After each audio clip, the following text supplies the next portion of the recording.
The story begins in the quiet familiarity of a shared living room, a space that once felt safe, where routine moments like watching TV together had always been innocent.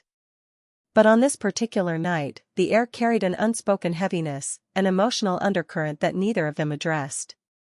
The marriage had been strained for months, a silent drift replacing the once effortless closeness.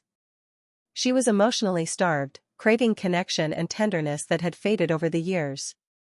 When his hand brushed against her thigh, at first accidental, then lingering, the sensation wasn't just physical, it was a sudden flood of everything she had been missing. She knew this wasn't right, knew the danger of letting it continue, yet the warmth of that touch felt like the acknowledgement she hadn't received in so long.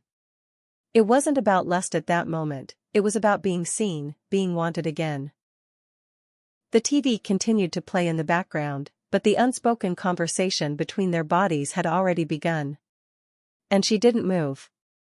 The night had begun like so many others, a muted television flickering across the dimly lit living room, the two of them seated side by side on the couch, each lost in their own thoughts. She sat with her legs curled under a blanket, feeling the weight of the day press against her chest. The show playing was something she barely followed anymore, a background noise filling the space where conversation used to live. They had been drifting apart for months, perhaps even years, though she couldn't pinpoint the exact moment when the distance began. Small, unspoken resentments had piled up between them, unwashed dishes, ignored texts, forgotten anniversaries, until they formed a quiet wall neither dared to tear down. Yet, in that moment, despite all the tension and silences, there was still a presence beside her.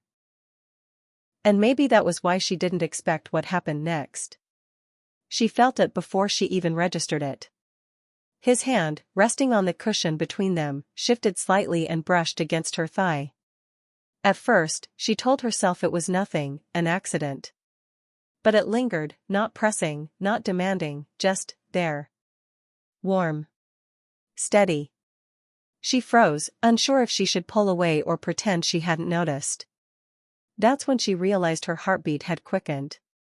She hadn't felt that in so long, that sudden jolt of awareness, the reminder that she was more than just a wife, more than just a caretaker of routines. She was still a woman. A woman who, in the quiet ache of her marriage, had been craving to feel wanted again.